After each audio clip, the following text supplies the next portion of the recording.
자, 오늘 오전 8시 44분 기사인데요. 김문수, 국힘 부족한 부분 많아. 깊이 반성, 황골 탈퇴할 것. 아침에 왜 이럴까요?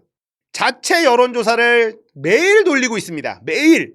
그런데 분위기가 심상치가 않다는 거예요. 갑자기 이런 말을 하는 건 자체 여론조사에서 야, 이거 삿됐다. 점점 벌어진다. 이런 일이 벌어지고 있는 겁니다. 아니 갑자기 뭐 황골 탈퇴를 얘기해. 진작에 윤석열하고 손절하고 이렇게 바뀌겠다 한 게 아니라 이러저러 하게 가다가 황골 탈퇴? 뭐야 이거. 지금 분위기 완전 망했다는 거예요. 이준석 여성 신체 발언 논란, 당원들의 사과, 모든 것이 제 불찰. 이것도 오늘 오전 11시 54분 기사입니다. 이것도 뭐냐, 자체 여론조사 계속 돌리고 있는데 큰일 났다. 이거 선거비 보전 날라간다. 10% 넘겠다. 택도 없는 소리. 지금 5%에서 7% 사이 뭐 이 정도로 나오고 있지 않을까? 그러니까 갑자기 죄송합니다. 난리가 났어요. 그리고 당원들한테 사과. 왜? 이탈자들이 너무 많아. 탈당할게요. 팩스 계속 들어와. 거기다가 어젠가 사장 남천동에서 탈당이 너무 어렵지. 자, QR코드를 떡 하더니 자, 여기 찍으세요. 탈당 어떻게 하는지 알려드립니다. 탈당하는 거를 꽁꽁 숨겨놨더라고. 이거 막 알려주죠. 그러니까 탈당 러시가 일어나지. 여론조사 돌려보니 박살나고 있지. 야, 큰일 났다. 지금 내부 취재를 해보면 이준석의 폭주를 아무도 못 말리고 있다는 거예요. 말리는 사람들이 있는데 이준석이 말을 안 듣는데요. 그래서 내부 분위기도 지금 난리 났다. 그러니까 갑자기 사과를 하는데 사과도 역시 이준석스러운 아주 얄팍하고 얍삽한 사과 내용 볼까요? 당원들한테 메일을 쫙 돌렸어요. 3차 TV 토론에서 부적절한 표현을 했다. 많은 분께 실망과 상심을 안겨드렸다. 진심이 제대로 전달되지 못하고 표현의 수위로 인해 상처받으신 모든 분께 깊이 사과드린다. 여기서부터 진짜 반성이 아니라는 건 싹 느껴지죠. 느껴지죠. 모든 책임은 저 이준석에게 있다. 어떤 변명도 하지 않겠다. 라고 말하지만 그 다음에 바로 변명 들어갑니다. 의욕이 앞선 한순간의 경솔함으로 그 다짐을 지키지 못한 순간이 있었다. 바로 변명 들어갑니다. 돌이켜보면 제가 여기까지 올 수 있었던 건 오직 여러분의 믿음과 응원 덕분이었다. 최근 제 발언으로 인해 혹시 여러분의 마음의 상처가 남아있진 않을까, 그로 인해 우리의 열정이 꺾인 것은 아닐까 걱정이 된다. 모든 것이 제 불찰이다. 송구스럽고 죄송하다.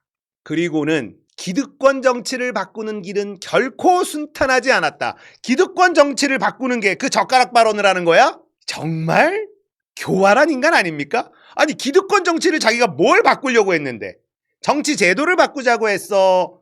문화를 바꾸자고 했어? 기득권을 타파하려고 노력을 했어. 뭘 했는데? 아무것도 한 게 없잖아. 새치 뱀 같은 혐한 논리를 궁리만 하고 있었지. 뭔 기득권 정치를 바꾸려고 했는데.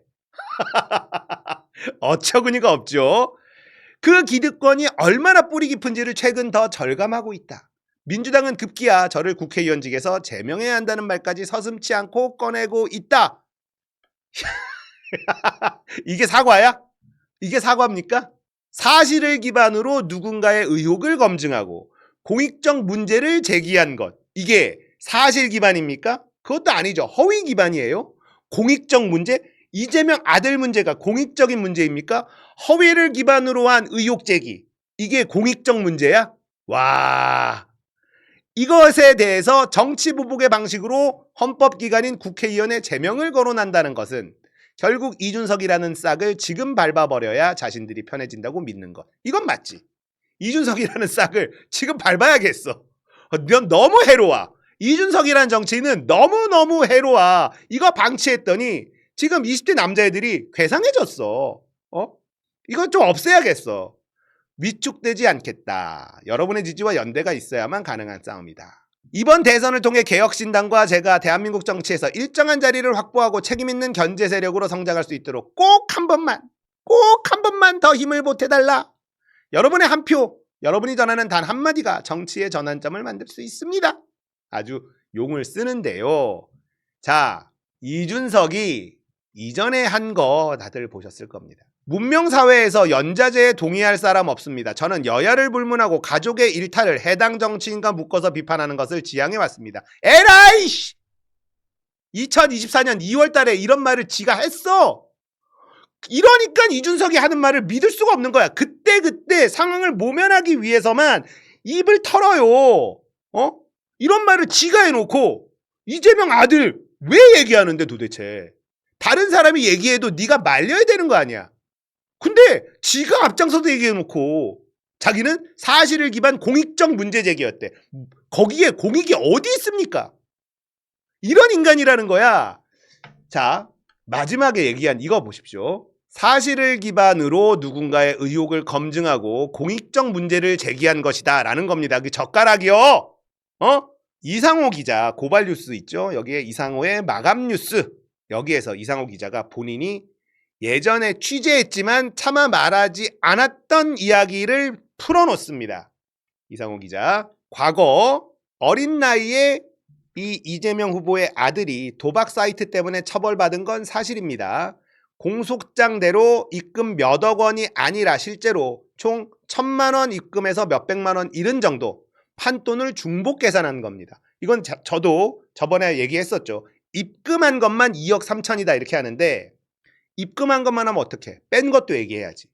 근데 검찰이 뭐 연예인들 불법 도박 뭐 이러면 억대 도박 이러면서 딱 잡는단 말이에요. 이게 전부 다 판돈을 넣은 것만 다 계산해서 합산을 합니다.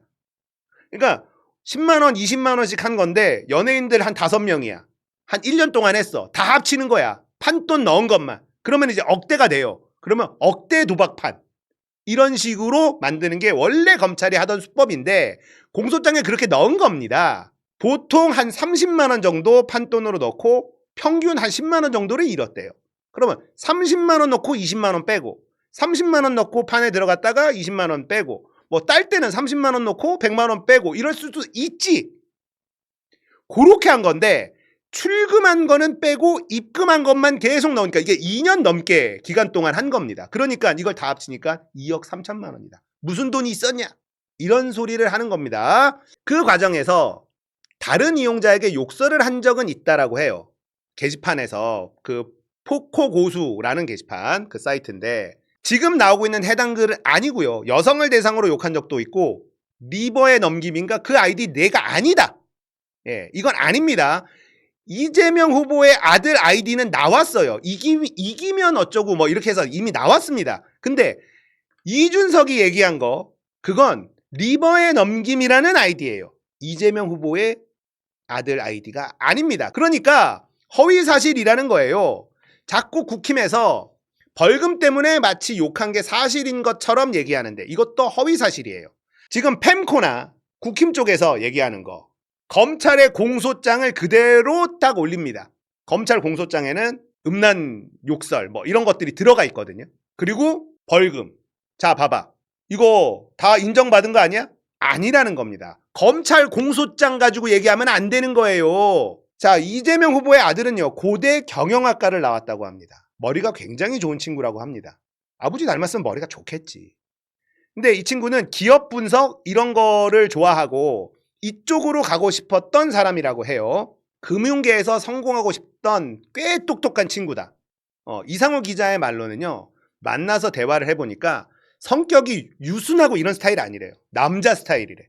그래서 금융계 쪽에 취업을 했었는데 윤석열이 당선된 이후에 잘렸답니다. 살려두지 않겠지. 회사 입장에서도 엄청 압박이 들어왔겠지. 그리고 방황을 하기 시작했다는 거예요. 아버지 때문에 자기 진로가 막 막히는 거야. 자기는 아무 잘못도 안 했는데 그런 상황에서 이 학교 선배 인연으로 연고가 없는 양양까지 갑니다. 거기에서 영어 수학 가르치는 학원 알바로 취직을 하고 보증금 10만 원, 월세 30만 원, 6평짜리 방에서 살았습니다.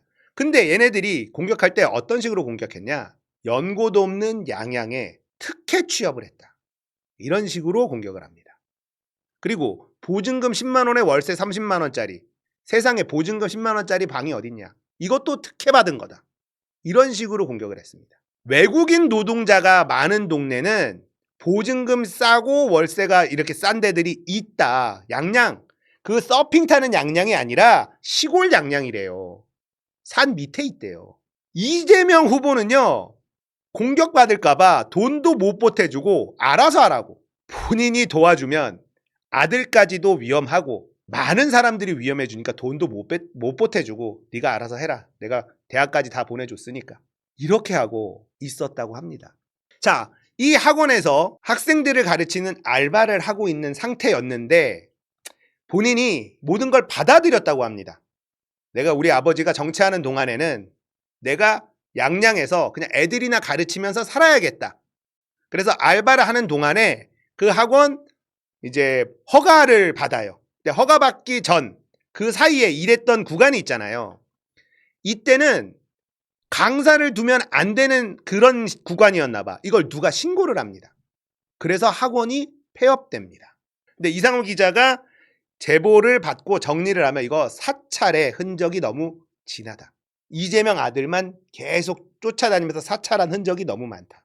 신고를 해서 너 불법이야 하고 그 시골에 있는 보습학원 같은 데를 폐업시킵니다. 자, 500만 원 벌금 맞았을 때도 본인은 너무 억울했어요. 그런데 민주당에 해가 갈까봐 항소 이런 거 안 하고 그냥 받은 거라고 합니다. 그리고 삼청각이라는 곳에서 결혼을 하기로 했는데 이것도 호화 웨딩이라고 무슨 돈이 있냐 어쩌고 저쩌고 하면서 또 공격을 했는데 이것도 가족이랑 친구들만 불러가지고 스몰 웨딩을 하려고 한 거예요. 그러니까 삼청각이 후진 곳은 아니지만 호텔 이런 데보다는 좋은 데는 아니에요. 근데 이것도 호화결혼이다 뭐다 하면서 난리를 치고 아무것도 못하게 하고 있다. 이게 이상호 기자가 취재한 바라고 합니다. 저도 이게 인터넷에 돌아다녀서 원본 영상을 봤는데 원본 영상하고 좀 제가 섞어가지고 말씀을 드리는 겁니다. 이런 일이 벌어지고 있어요. 이런 일이. 이게 뭐 하는 겁니까? 허위사실 유포, 낙선을 위한 허위사실 유포. 이거 확실하게 걸고 넘어져야 됩니다. 팩트가 뭔지 확실하게 우리가 확인하고 민주당에서 확실하게 대응하고 그렇지 않으면 이 논란 사라지지 않습니다. 그렇게 해도 이 논란은 사라지지 않아요. 아직까지도 해경궁 김씨 그 뭡니까 김문수 마누라 SNL에 쳐나와가지고 해경궁 김씨 법카 쓰지 마세요 이지랄 하던데 해경궁 김씨는 남자 거라는 것도 이미 다 나왔어. 김혜경 여사랑 아무 관계없는 거라는 것도 다 나왔는데 아직도 그렇게 나오고 있잖아요. 이게 현실입니다. 고발해서 끝까지 싸워야 된다. 저는 이렇게 생각합니다. 너무 못됐다. 진짜 인간들 아니야 니들.